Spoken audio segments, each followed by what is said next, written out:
Assalamualaikum warahmatullahi wabarakatuh. Salam sejahtera bagi kita semua.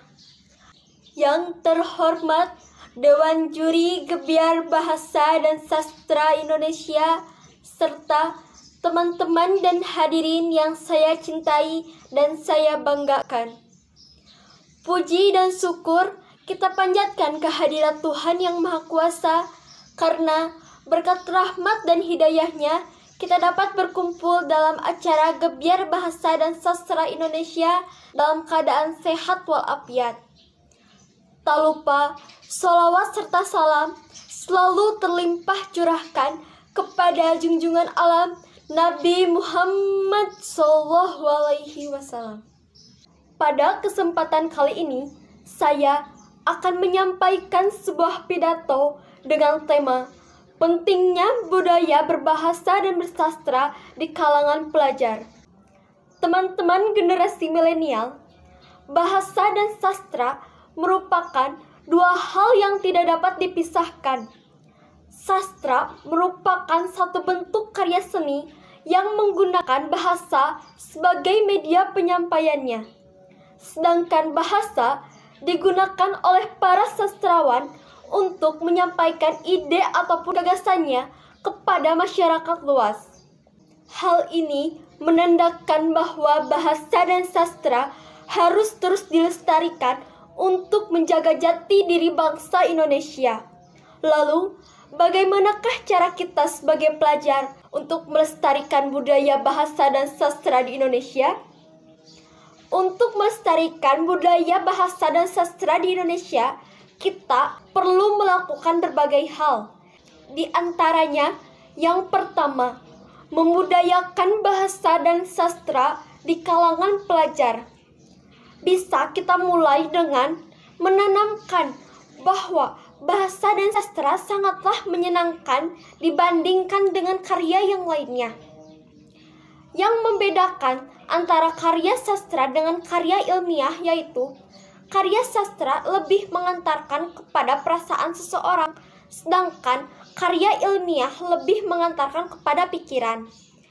Maka dari itu, karya sastra lebih menyenangkan karena menggunakan perasaan seseorang, sedangkan karya ilmiah akan membuat seseorang cepat lelah karena menggunakan akal pikiran mereka sendiri. Selanjutnya, pada poin yang kedua, yaitu mempelajari karya sastra yang ada di Indonesia. Dengan mempelajari karya sastra yang ada di Indonesia, kita dapat menumbuhkan minat untuk menjaga karya sastra itu sendiri. Setelah minat itu muncul, kita akan lebih mencintai karya sastra yang ada di Indonesia itu sendiri. Pada poin yang ketiga, belajar menggunakan bahasa yang baik dan benar. Seperti yang kita ketahui sekarang, bahwa generasi milenial saat ini sering menyatukan antara bahasa asing dengan bahasa lokal. Hal ini merupakan salah satu bentuk yang salah, karena tidak menggunakan bahasa Indonesia dengan baik dan benar. Sehingga jika kita belajar untuk memperbaiki bahasa Indonesia dengan baik dan benar, maka dapat mengembangkan bahasa yang ada di Indonesia itu sendiri. Pada poin yang keempat, yaitu menyebarluaskan kecintaan terhadap bahasa dan karya sastra. Diharapkan orang-orang yang ada di sekitar kita ikut mencintai bahasa dan karya sastra.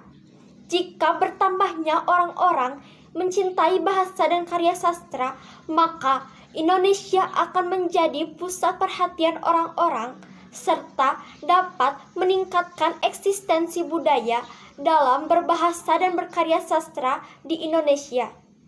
Selanjutnya, pada poin yang terakhir, poin yang kelima, menjelaskan bahwa budayakan literasi membaca dan menulis di kalangan para pelajar.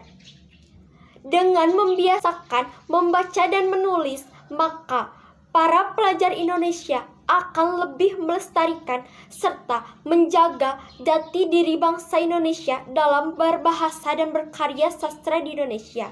Misalnya, dengan membaca buku fiksi maupun non-fiksi sebelum pelajaran dimulai. Dengan cara tersebut, para pelajar Indonesia akan lebih mencintai karya-karya yang ada di Indonesia sendiri. Jadi, kesimpulan dari apa yang telah saya sampaikan mengenai hal-hal untuk melestarikan budaya berbahasa dan bersastra di Indonesia, yaitu bahwa kita sebagai bangsa Indonesia, khususnya sebagai pelajar, harus bisa menggunakan bahasa dengan sebaik-baiknya, serta harus lebih meningkatkan kecintaan terhadap karya sastra Indonesia, agar kita sebagai pelajar mampu untuk meneruskan para sastrawan ke depannya. Maka dari itu, saya berharap kita semua dapat melestarikan budaya berbahasa dan bersastra di Indonesia secara bersama-sama. Atas segala kesalahan dan kekurangan, saya mohon maaf bila ada salah kata. Sering-seringlah melihat kaca, jangan lupa membaca mantra, rajinlah menulis dan membaca untuk budayakan bahasa dan sastra. Sekian pidato yang saya sampaikan. Wassalamualaikum warahmatullahi wabarakatuh.